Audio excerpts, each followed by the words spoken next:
Hola. Hace unos días vi a una persona ejecutando un press militar tras nuca de una manera que a mí me parece muy peligrosa, muy incorrecta, porque nos podemos dislocar el hombro y podemos generarnos una hernia discal lumbar. También podemos generarnos una hernia cervical. ¿Para qué hacemos un press militar tras nuca? O sea, que tiene diferencia hacer un press militar al frente y un press militar tras nuca. Lo que queremos trabajar con el press militar tras nuca es el fascículo 3 del músculo deltoides, la parte lateral del deltoides. La persona estaba ejecutando el press militar tras nuca de esta manera. Su columna lumbar la pegaba al banco, al respaldo. Sus rodillas estaban al nivel de su cadera. Sus pies estaban por delante. Estaba haciendo el press con una barra Z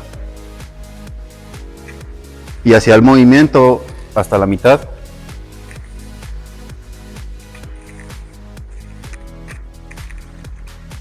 Eso puede llegar a ser muy peligroso. El press militar tras nuca es un movimiento de abducción. La abducción es este movimiento.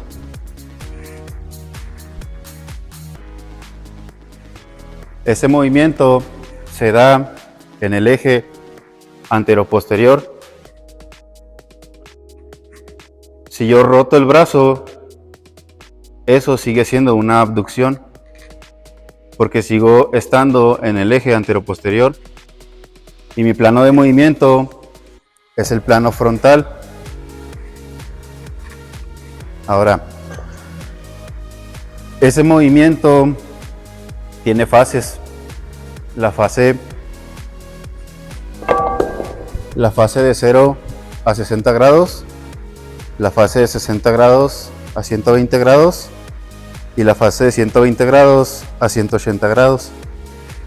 Entonces, dependiendo de la fase de movimiento, vamos a trabajar unos músculos u otros. Y las articulaciones del hombro, del complejo articular del hombro, se comportan de una manera diferente. De 0 a 60 se va a utilizar principalmente la articulación glenohumeral. De 60 a 120 se va a utilizar el movimiento de la cintura escapular.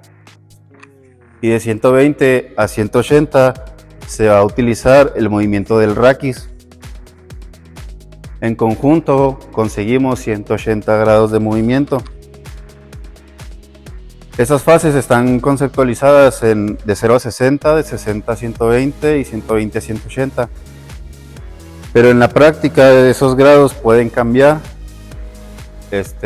Por ejemplo, el deltoides y el supraespinoso trabajan desde 0 a 60.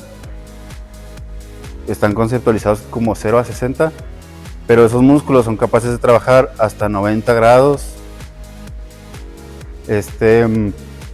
De 60 a 120 trabaja el trapecio y el serrato, así está conceptualizado. Pero en la práctica esos grados se pueden elevar hasta 150 grados. Y luego en los últimos grados de abducción tenemos que inclinar la columna, el raquis. ¿Sí? Entonces, mira, pásale.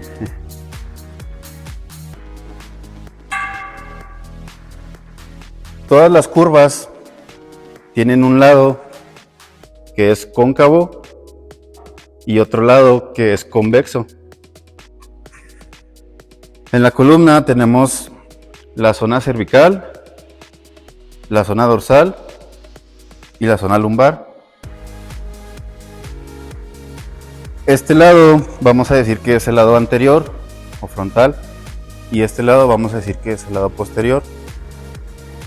Entonces, en la cervical tiene una curva de esta forma, un lado cóncavo posterior y un lado convexo anterior. Luego la curva dorsal está al revés, tiene un lado cóncavo anterior y un lado convexo posterior. Y luego la zona lumbar está al revés otra vez. Tenemos un lado que es cóncavo posterior y un lado que es convexo anterior. Entonces, tanto la curvatura cervical como la curvatura lumbar, tenemos una concavidad posterior y una convexidad anterior. A ese tipo de curvas las vamos a llamar lordosis. Entonces, listo. Entonces, la lordosis lumbar, la curvatura lumbar, es muy importante durante el proceso de la abducción. Les voy a poner un ejemplo. Si yo esta curvatura, la curvatura lumbar, la lordosis lumbar, si la elimino, yo ya no soy capaz de elevar el brazo a 180 grados.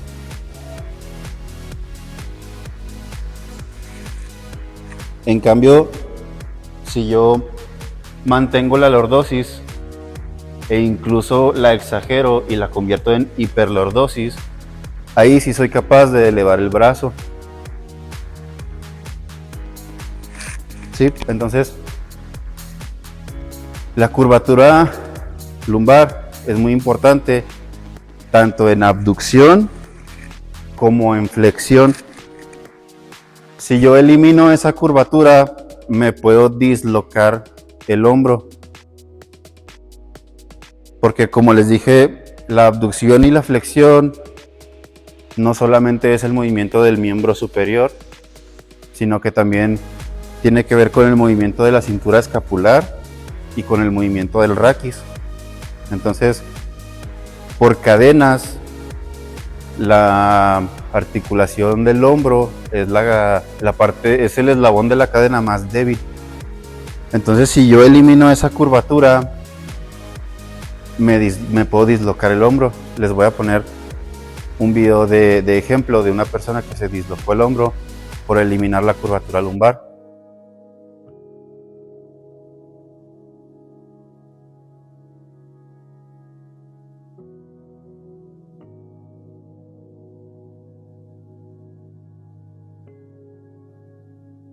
Entonces, les voy a mostrar cómo se debe de hacer un press militar tras nuca de una manera correcta. Primero,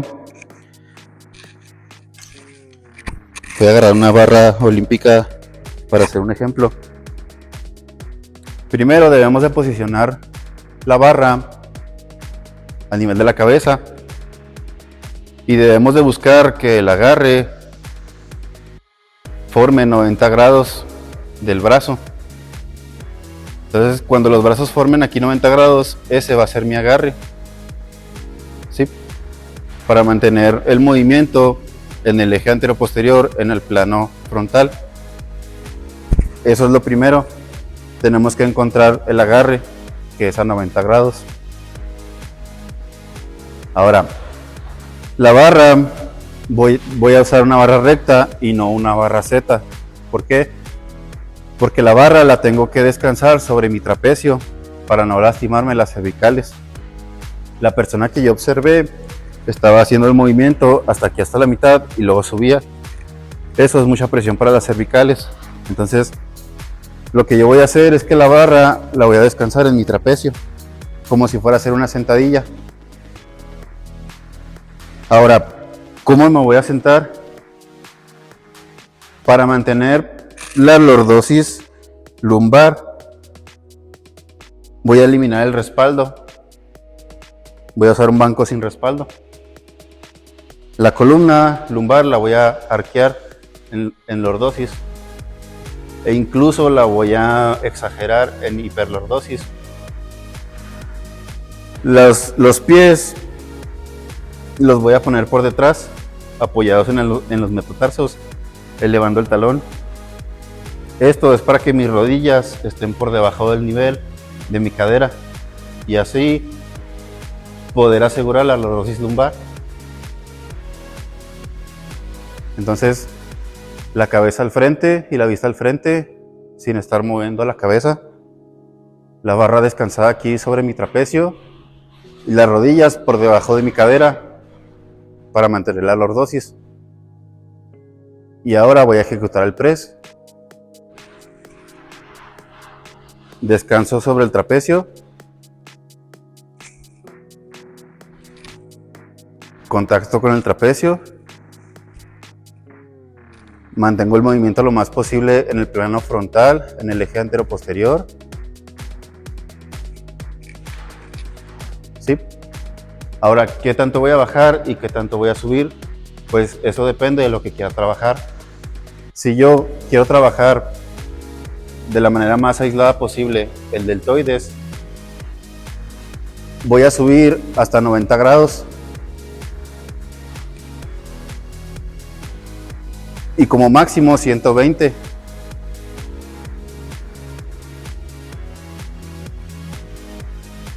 Si yo quiero trabajar, incluir al trapecio, al serrato y a los erectores espinales, voy a hacer el movimiento completo.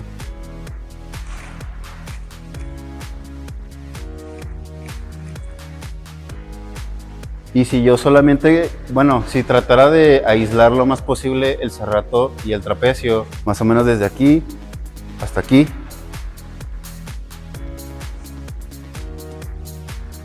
pero eso puede generar mucha presión cervical.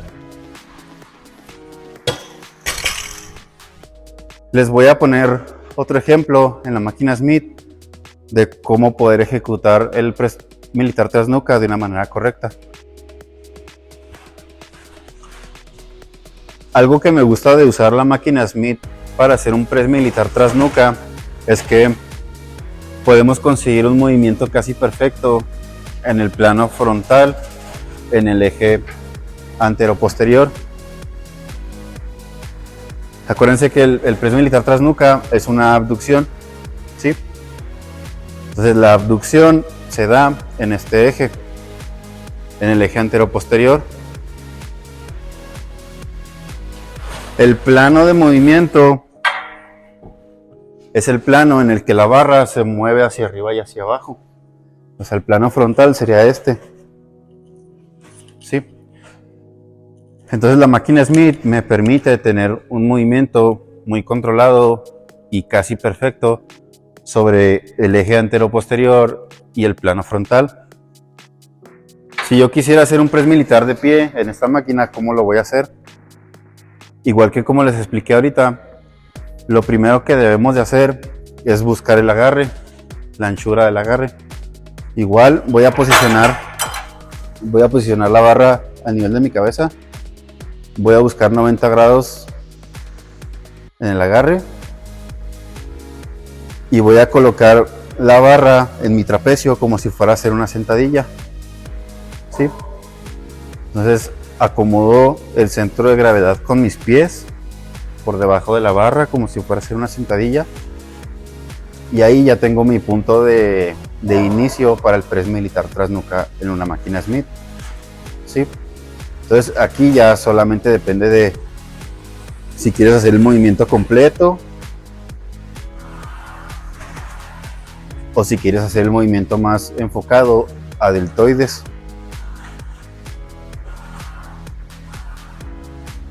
Algo importante a tener en cuenta es que las rodillas no deben de estar bloqueadas. Las rodillas deben de ir ligeramente flexionadas y la cadera ligeramente flexionada. La columna lumbar debe de mantenerse arqueada en lordosis e incluso en hiperlordosis. ¿Sí?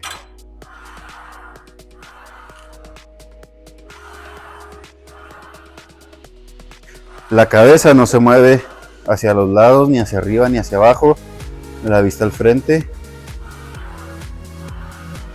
¿Sí? Ahora, ¿por qué buscamos los 90 grados en el agarre? Porque lo que yo quiero trabajar en un press militar tras nuca es una abducción. La abducción trabaja el fascículo 3 del músculo deltoides. es decir, la parte lateral del deltoides. Esa es la diferencia de hacer un press militar al frente y hacer un press militar tras nuca, que cuando hacemos el press militar tras nuca, lo que queremos es trabajar la porción lateral del deltoides, ¿sí? Entonces, si yo hiciera el agarre más cerrado, mi eje pasaría de ser el anteroposterior a ser un eje transversal, ¿sí? Entonces, si yo hago ese movimiento en el eje transversal, ahí estaría trabajando los fascículos 1 y 2 del deltoides, que son la porción clavicular del deltoides o la porción frontal del deltoides. ¿Sí? O sea, si yo cierro el agarre, trabajaría la parte frontal del deltoides. Si yo abro el agarre hasta el punto de estar en un plano frontal, ahí estoy trabajando la parte lateral del deltoides. Además, como les dije, el press militar tras nuca se debe realizar en un plano frontal. Yo no podría hacer una flexión en el plano frontal, entonces eso es una contradicción, ¿sí? Entonces, si me agarre y lo cierro, al ser una contradicción en planos y en ejes de movimiento, me podría lastimar la musculatura periarticular. Parte de esa musculatura periarticular es el manguito rotador, el subescapular, el supraespinoso, el infraespinoso y el redondo menor. El manguito rotador es solo una parte de la musculatura periarticular.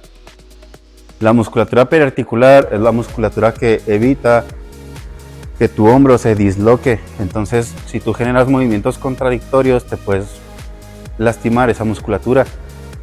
No solamente el manguito rotador, también te puedes lastimar, por ejemplo, la cabeza larga del bíceps braquial, ¿sí? Entonces, yo no puedo o no deberían hacer un press militar tras nuca, por ejemplo, con el movimiento de una flexión,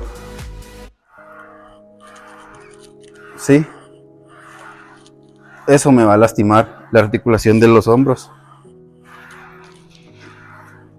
Y ahí estaría trabajando más, además de que me puedo lastimar, estaría trabajando más el tríceps que el deltoides lateral, ¿sí? Entonces, ya que tenemos nuestra agarre a 90, entramos a la barra como si fuera una sentadilla, ponemos la barra en el trapecio, acomodamos el centro de gravedad, flexionamos un poco las rodillas y la cadera, arqueamos la espalda, la zona lumbar en hiperlordosis, y a partir de ahí ejecutamos el movimiento.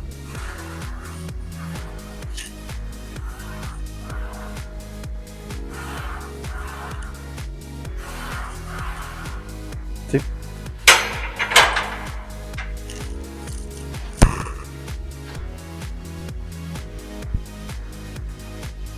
El press militar tras nuca es un movimiento necesario en la vida cotidiana, y como movimiento necesario en la vida cotidiana se puede entrenar de una manera segura, siempre y cuando se cuide la técnica. Por ejemplo, para poner este casco aquí arriba, voy a hacer un press militar tras nuca. ¿Sí?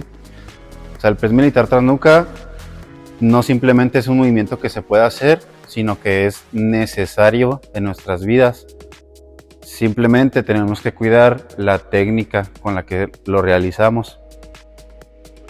La única contraindicación del press militar tras nuca es que tú tuvieras ya lesiones en la musculatura periarticular o en tu complejo articular del hombro, o que tuvieses poca flexibilidad.